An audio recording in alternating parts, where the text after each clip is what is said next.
because he is now a regionalist. He is now just a Yoruba, say, king, because everything is for the Yorubas. You don't do that.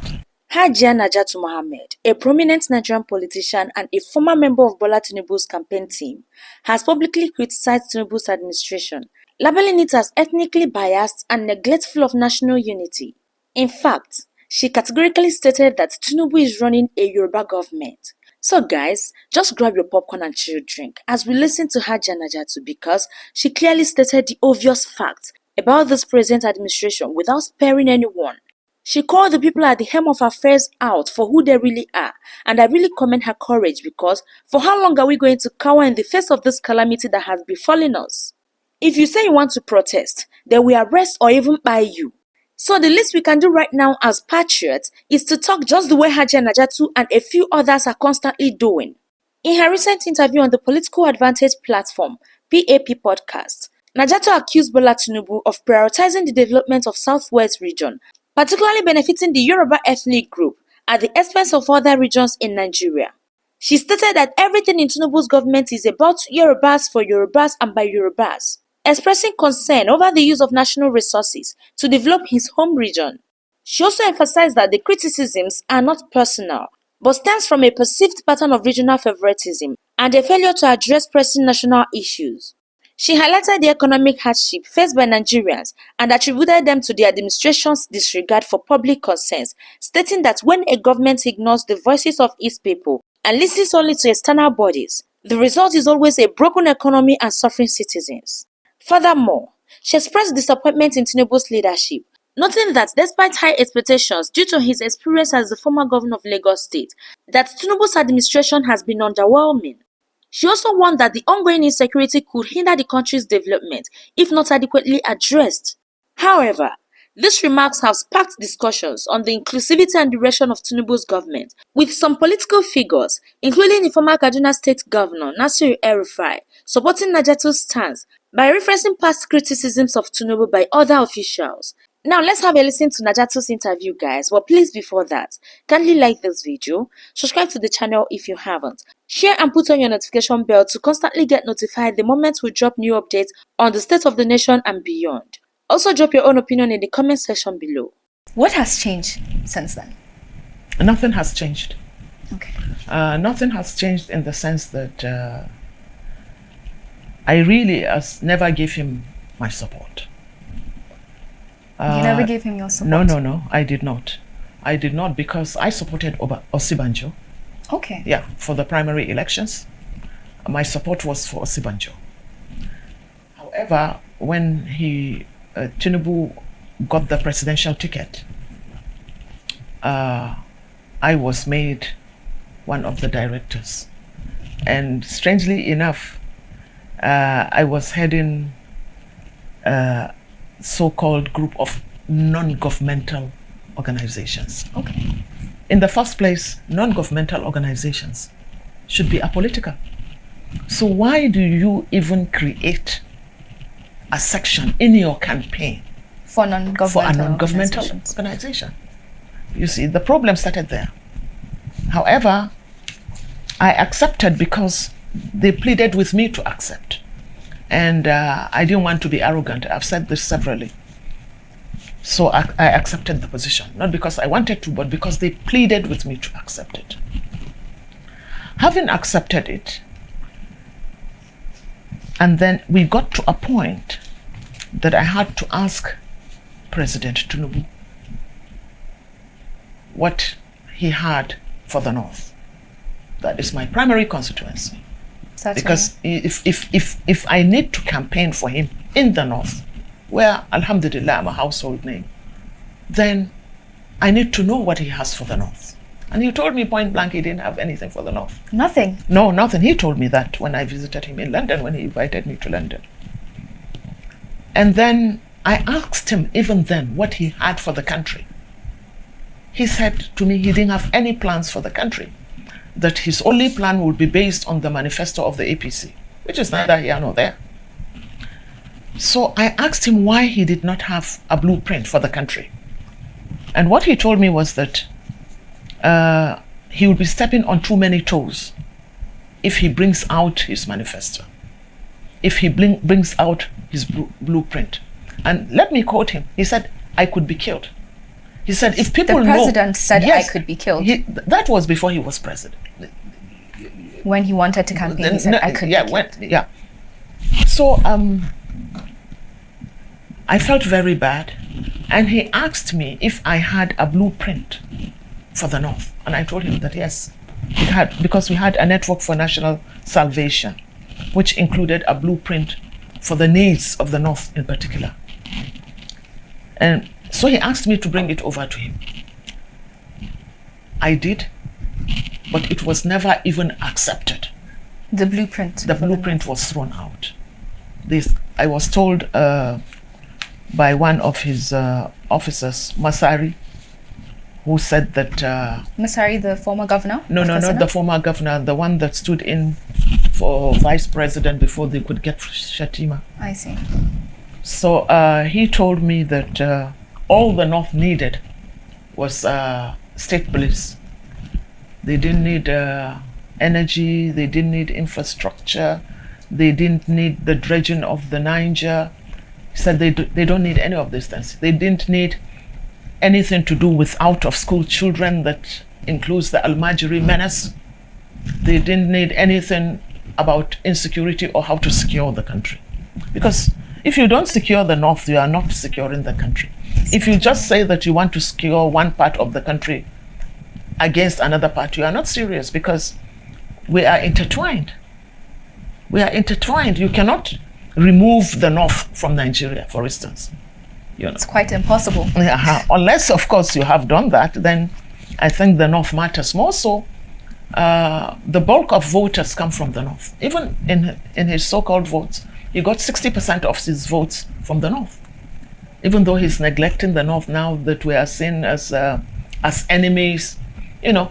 And I want people to understand that, as far as I'm concerned, I don't take people up on their person. I have nothing personal against Tinubu. Nothing. All I'm interested in is the North and my country in general. Talking about the North, what do you think is his reason for not pushing for this majority? Why?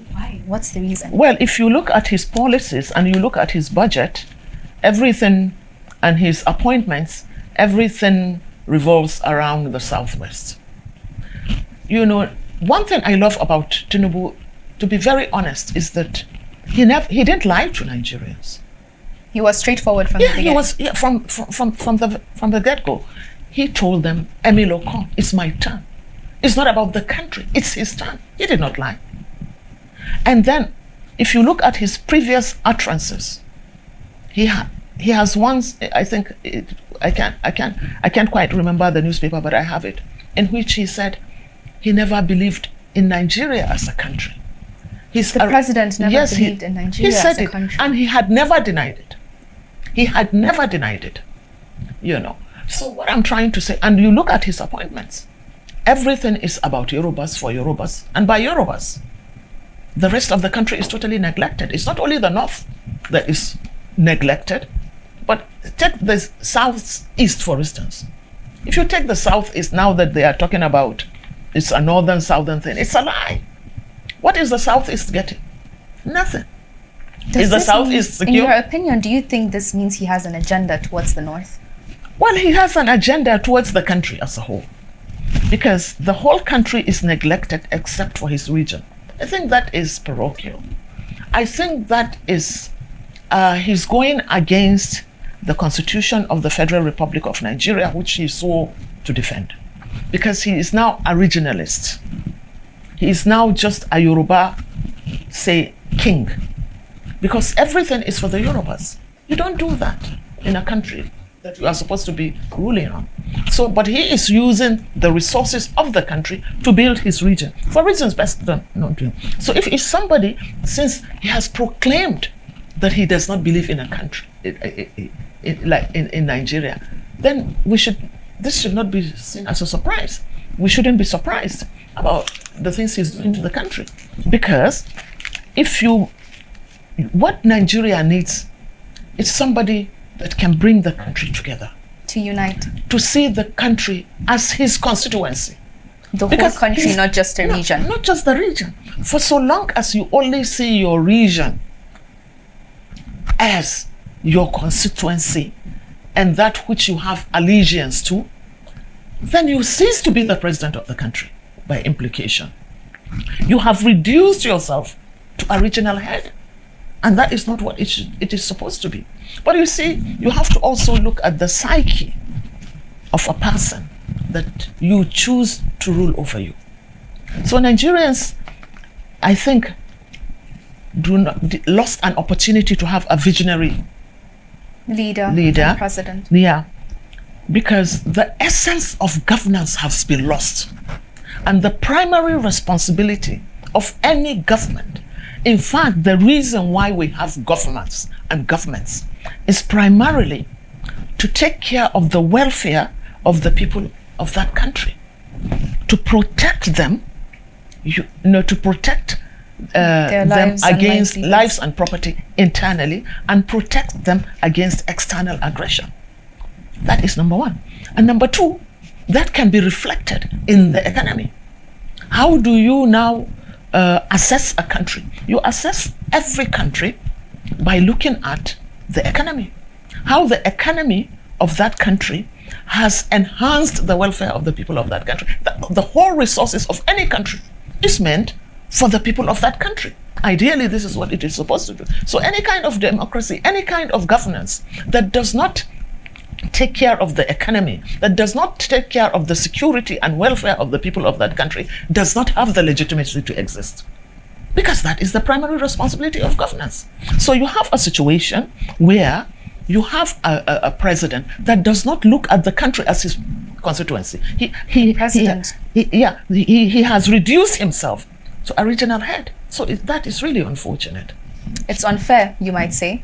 Unfortunate, really. It's not just unfair, it's unfortunate. Because he is balkanizing the country. And by so doing,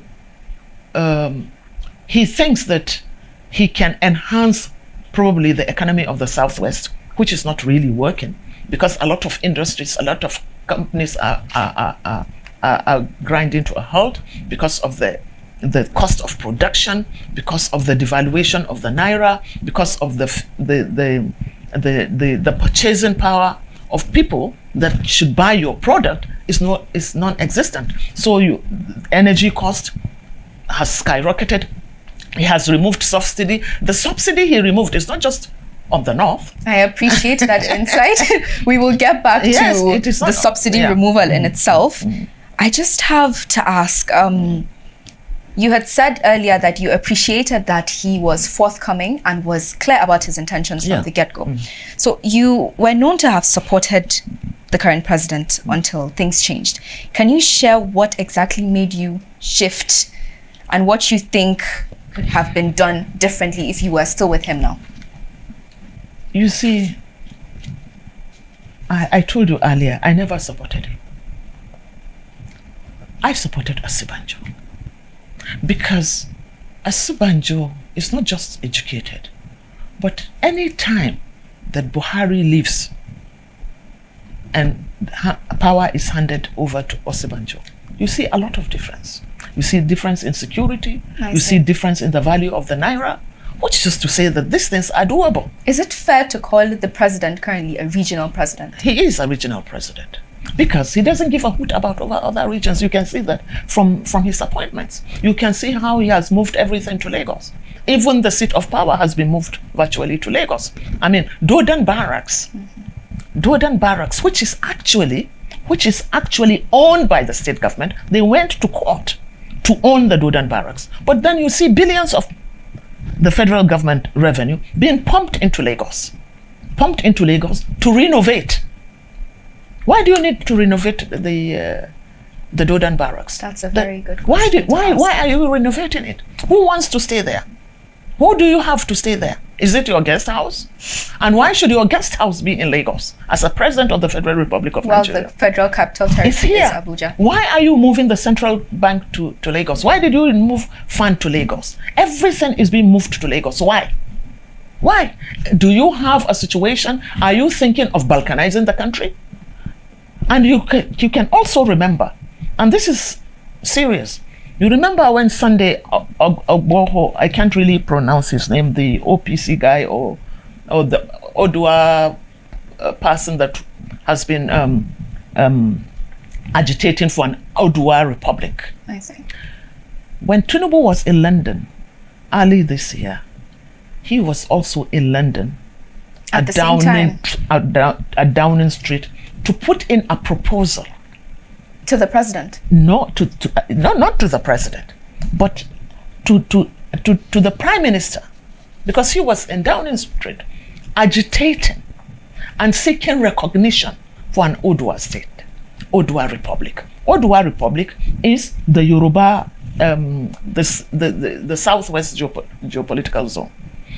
So is it by accident? And you see, the significance of that is, one, they still have a colonial mentality, going to seek, so there's still that slave mentality in them. That, okay, Britain, your colonial masters, people that enslaved you for hundreds of years and then colonized you and still are neo-colonizing you, you still go back to them to seek redress, to seek to break away. How do they help you to break away? You see, that is one. And another thing is that, why was the timing such that Tinubu was in London then? At the same time. At the same time. But not just that. Seeking to do that, agitating to do that, is treasonable. So what happened to him? Nothing. He was cheered by, why are you keeping Nnamdi Kanu? Why? Yes, that's why? A very good question. Yeah, why are you keeping Nnamdi Kanu? Yes. When you let, what is his name, Sunday Ogboho, to be roaming around free and still agitating? You understand? That is. We know the carnage. We know the carnage that was done by OPC when Tinubu was governor of Lagos State. All those years back. Yeah. True. So these are things that Nigeria. That is why I say Tinubu did not lie to anybody. You know his antecedents, but you still made him your president. I appreciate that insight, truly. We will step back to this conversation right after this break. Thank you.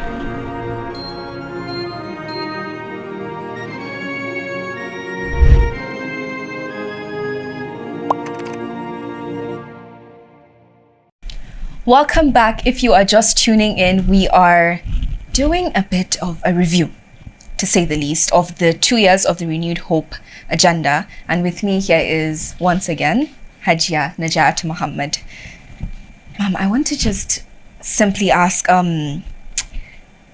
it's a tough question to ask, but are there reasons you think the president is not succeeding? And what are those that you think could be shared with Nigerians? Well, he cannot succeed if he does not have the intention to succeed. Every action is governed by intention. And every intention is also governed with a blueprint.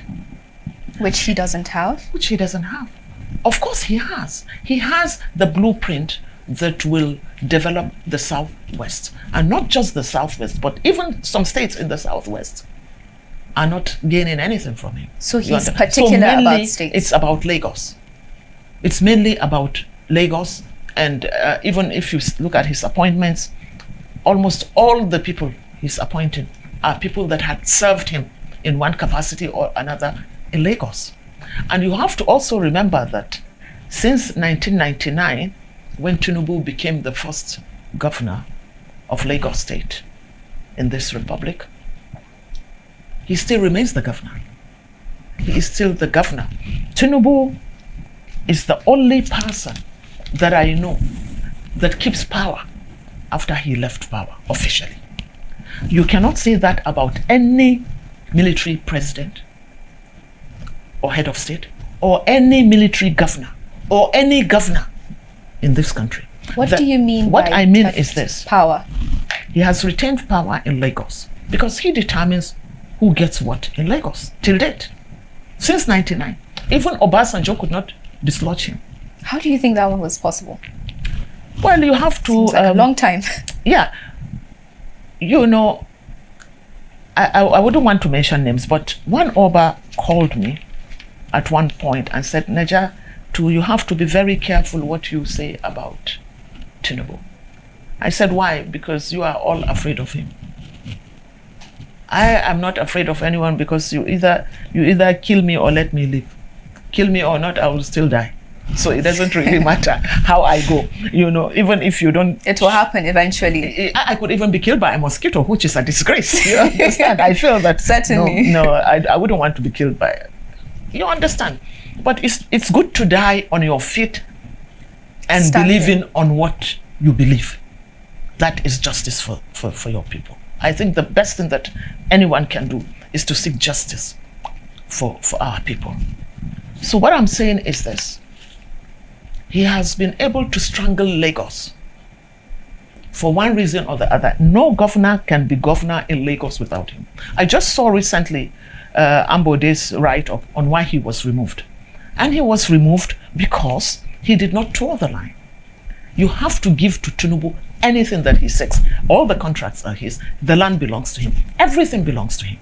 So that is just Lagos. So if Nigerians are so stupid enough to have picked this man with this kind of attitude, mentality, what else do you expect? That is why his so-called renewed hope. So-called? Yeah, it's so-called because it's a hoax. It's a lie. So what were his promises? Let us look at his promises. He promised energy. He promised to give us security. He promised to enhance the purchasing power of Nigerians. That was his promise. That was the so-called renewed hope. But remember, on his swearing-in day, without consulting anyone, he unilaterally removed fuel subsidy. It was quite a shock. Who was he talking to? He was not talking to Nigerians. He was talking to the IMF and the World Bank. He is telling them, I'm a perfect stooge. That is not about my country. It's about power. It's about me retaining power as your puppet. Because the removal of subsidy does not serve Nigerians. It's only serving the interests of neoliberal IMF and World Bank. So this is so that removal of subsidy, and immediately, with no cushion. So which hope did you give to Nigerians? It brought about inflation, the devaluation of Naira, hunger, cost of everything, and it affected the security and lives and property. So that is one. He talked about energy. How can you produce without energy? Energy now is so exorbitant that you cannot produce anything. The cost of production is so high that people are winding up their industries, their factories. And then you get back, and there is no infrastructural development. And 1/3 of the promised renewed hope for electricity has not even been met up with. But there isn't even the electricity. It's not even, they have, everything has been completely privatized. The banks have been, and the banks are owned by politicians. So when the economy is in tatters, how do you survive as a nation? When there is no security to life and property, completely. And then when there is the plunder of your natural resources, mostly by foreigners and their puppets in Nigeria, made up of former governors, former military officers, and what have you. How do you survive as a nation? How do you get security? Because even the security structure has to be restructured. It has to be restructured because it is a colonial security outfit created. The military and the police were created by Britain, By the British, not to protect Nigeria, but to protect the rulers then, that will enforce heavy taxation, extraction of our resources, forcefully.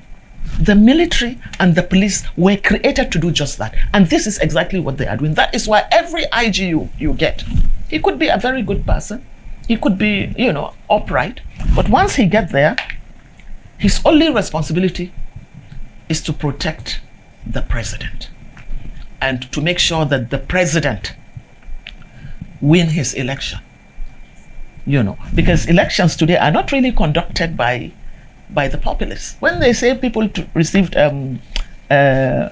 spaghetti, I say it's untrue. It's not their fault. It wasn't their vote. Votes are given first by money bags. You buy up INEC, you buy off the police, the army. Special funds are given to the police for elections.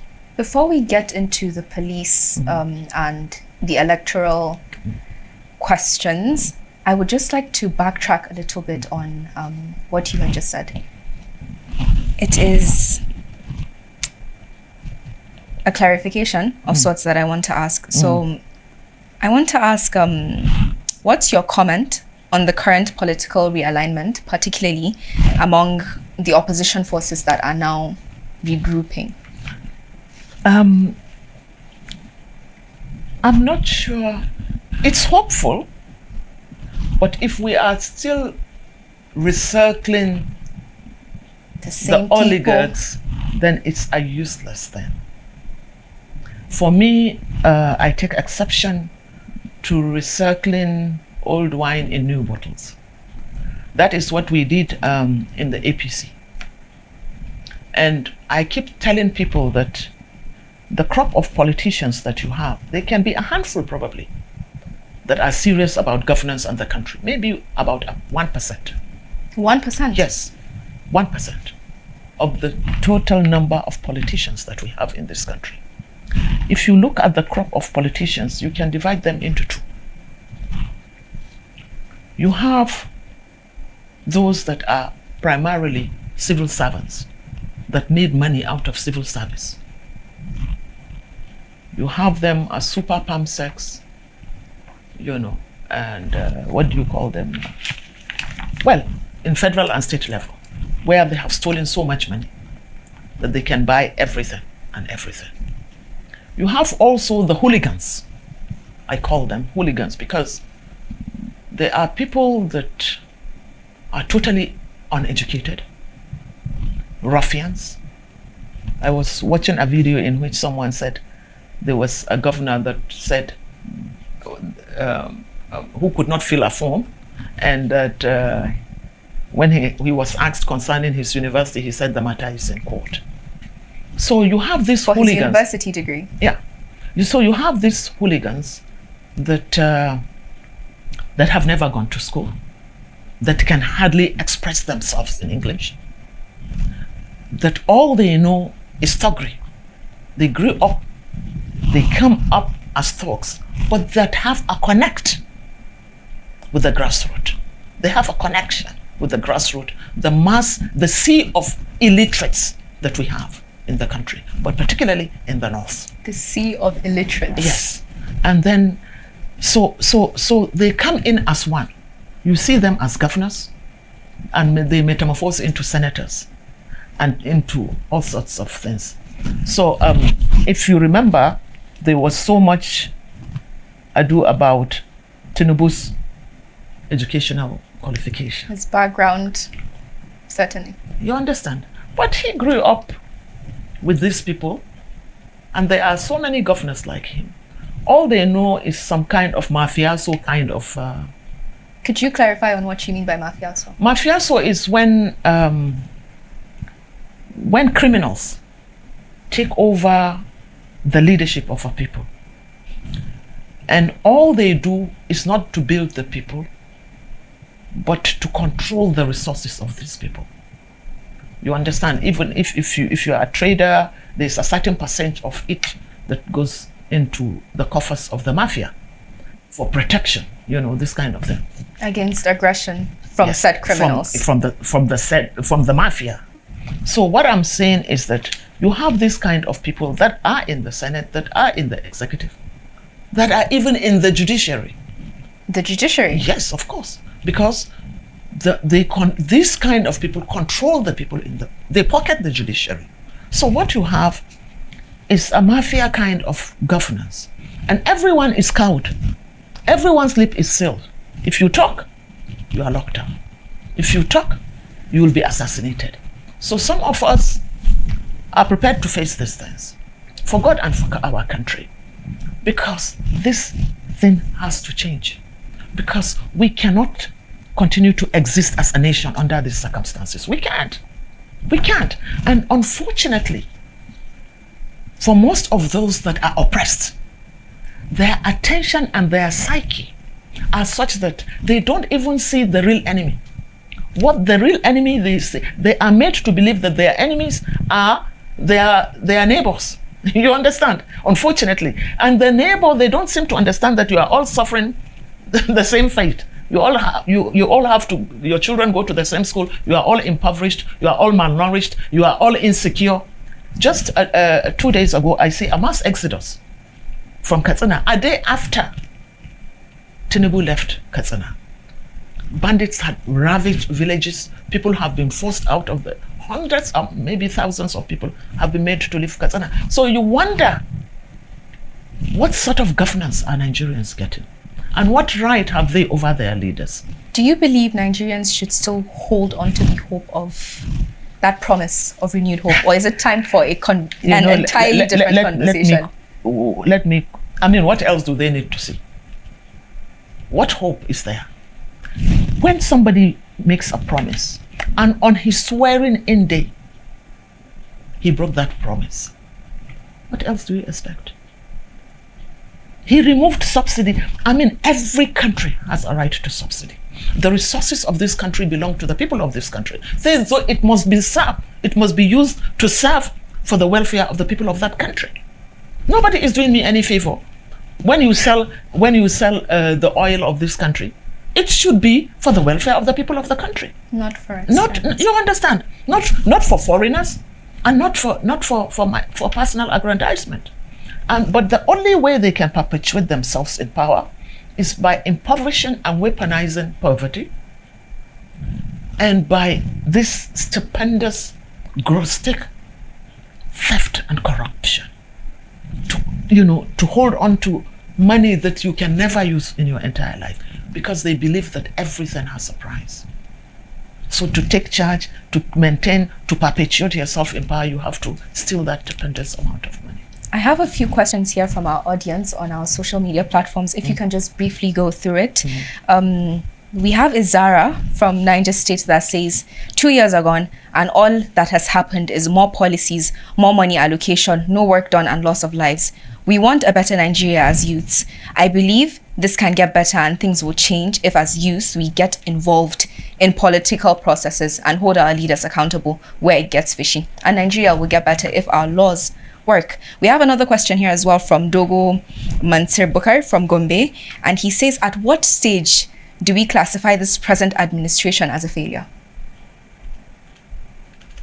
At what stage? What stage? At every stage, from beginning to end. It has failed. Because it has failed.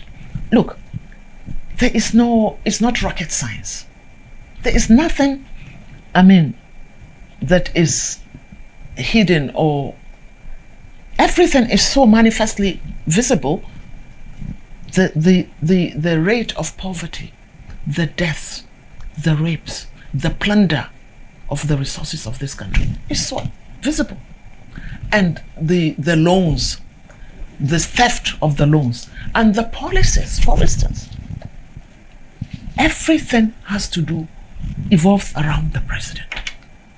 Everything revolves around the president.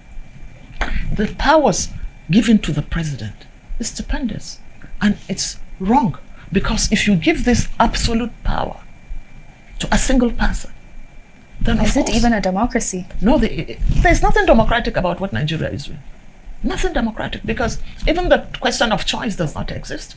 So what I'm trying to say is that there has to be a total overhaul of the system, because the system has broken down completely. You understand? Nothing works. Okay, just recently I heard that 10 billion was allocated for I would certainly love us to get into for solar. I would love us to get into that, but unfortunately, due to time, it's okay. Due to time, we have to briefly round up. Okay. Thank you, Haijiya Naja'atu, greatly for your insight. Thank you. That is it for the PAP Show. Thank you for tuning in, and I look forward to bringing you on board on another program. Good afternoon, good evening, and